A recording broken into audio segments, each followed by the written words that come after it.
Hello students, I am Dr. Meenakshi Maur, Assistant Professor, Zoology, Sri Samlaji Government College, Manfia, Chittorgarh. Today I am going to discuss classification of Cylindrita.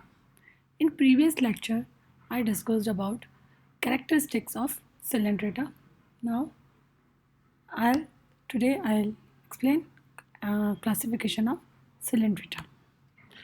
So, phylum Cylindrita includes about 11,000 known species and half of which are extinct.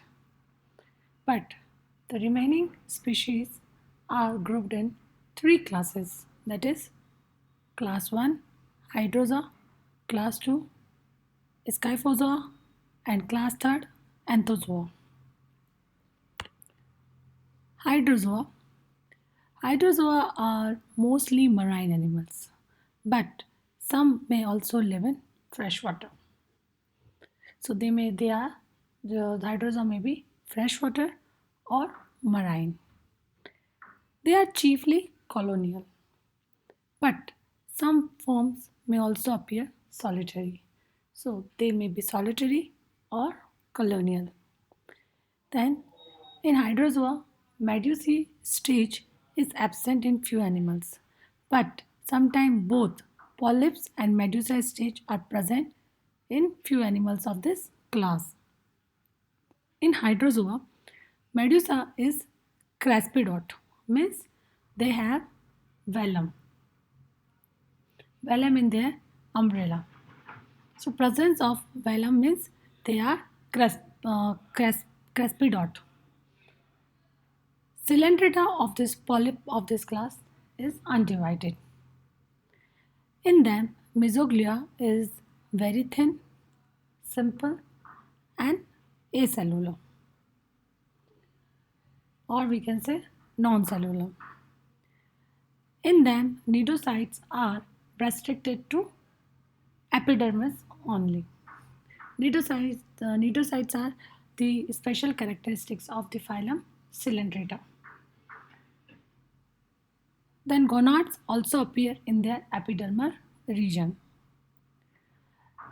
In them, colonies are polymorphic with different types of zooids like gastrozoids, dactylozoids, and gonozoids. Gastrozoid means feeding type, dactylozoid means defensive type, and gonozoid means reproductive type. In them, gonads are epidermal, so the sex cells shed directly on outside because they are epidermal. And in them, polyps are also without stomodecum and the septa, that is mesentery. So these examples of class Hydrozoa are Hydra, Tubularia, Bougainvillea, Pinnaria, Hydractina, Obelia, Sertularia, Campanularia, Plumularia, and etc. Physalia. So these are about Hydrozoa.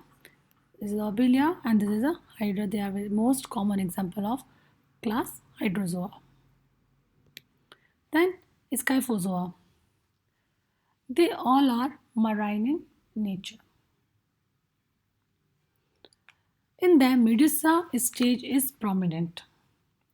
Medusa is acrespidot, means they don't have velum. They are without velum. They are solitary. Polyps stage may be absent or reduced as a larval stage. The larval is known as Scyphistoma. In them, mouth is surrounded by four oral arms. In them, mesoglea is very thick, cellular, and contains amoebocytes. So, mesoglea extensive gelatinous with fibers and cells. Cnidocytes occur in the epidermis and also in the gastrodermis region. In hydrozoa, they are present in the epidermis only, but in Scyphozoa, cnidocytes occur in the epidermis as well as gastrodermis region. Gonads occur in the gastrodermal region, and sex cells released in digestive cavity. Polyps are solitary or also may exist in colonies. Polyp stage is Scyphostoma, means body is divided by septa. This Scyphostoma produce juvenile medusa, which is called as aphyri, and it produces aphyri by the process of strobilation. Strobulation, and this aphyra grows into the sexual adult medusa. This class includes jellyfish. So they are exclusively marine and the solitary forms. Medusa stage is dominant, polyp stage reduced or absent, Medusa acrespidate, that is without distinct velum. Gonads gastrodermal, cnidocytes occur in epidermis as well as in gastrodermis region. Example of Scyphozoa: Aurelia, Cynia, Rhizostoma, Periphylla. This is Aurelia and this is Rhizostoma. These are the common example of Scyphozoa. Then Anthozoa, it is class third. They all are marine. They are exclusively marine. They may be solitary or colonial. All are sedentary polypoid form. The medusa stage is absent. In them, mouth is oval and surrounded by whirl of tentacles which resembles a flower-like structure. Hence, its name is Anthozoa. See here, this is the metridium. So you can see these are the tentacles and they are resembling flower-like structure. The mouth leads into tubular pharynx, which is called stemodium. That in turns open into cylindron, that is a cavity. Cylindron is divided into radial compartments by vertical septa, which are known as mesenteries. Cnidocytes occur in epidermal as well as gastrodermal region. Gonads occur in the gastrodermis only. In them, mesoglea is stout and cellular. So they are all polyps and no medusa. So Anthozoa exclusively marine. They may be solitary or colonial. They are all polyps. There is no medusa. Mouths lead into tubular stomodium, and in them gastrovascular cavity divided by septa or mesenteries. Mesoglea stout and cellular, and mesenteries are with nematocyst and gastrodermal gonads. Example of Anthozoa is Metridium, Alcyonium, Gorgonia, Tubifora. Tubifora is also known as organ pipe coral. Heliopora. Heliopora is known as a blue coral. Panatula is called, which is also known as sea pan. Ranula, that is a sea pansy. Metridium, sea anemone, and Astrea, which are known as star coral. Madrepora, which are known as staghorn coral. Meandra, which is known as brain coral. So this class have many corals. This is a Metridium and this is a Alcyonium. So these are the differences between Hydrozoa, Scyphozoa and Anthozoa.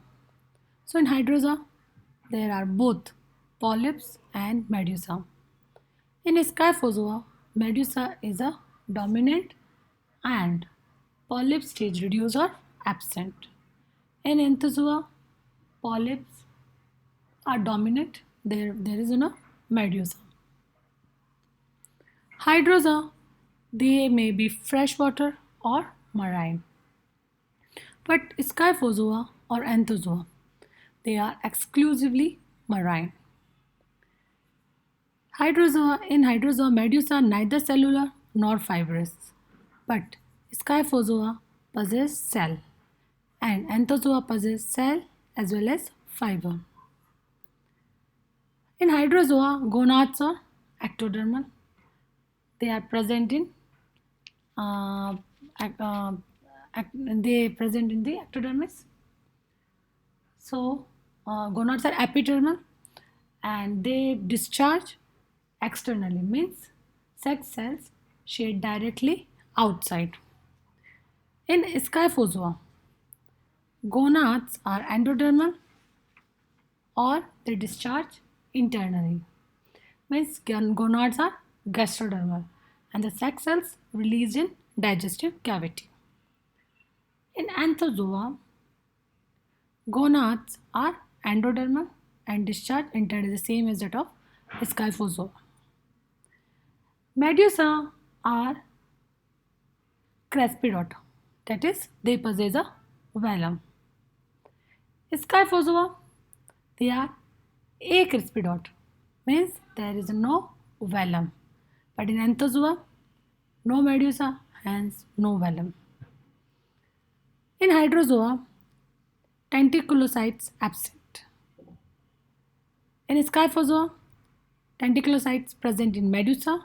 In Anthozoa, there is a no medusa, so there is a no tentaculocytes.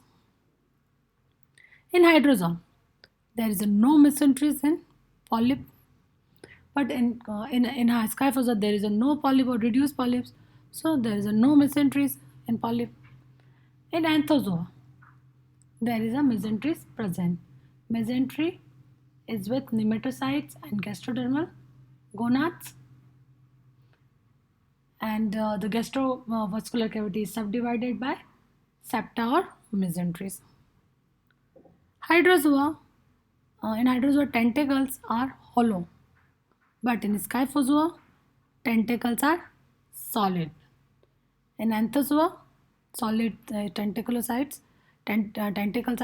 solid. Examples of Hydrozoa is Hydra, Obelia, Phycelia.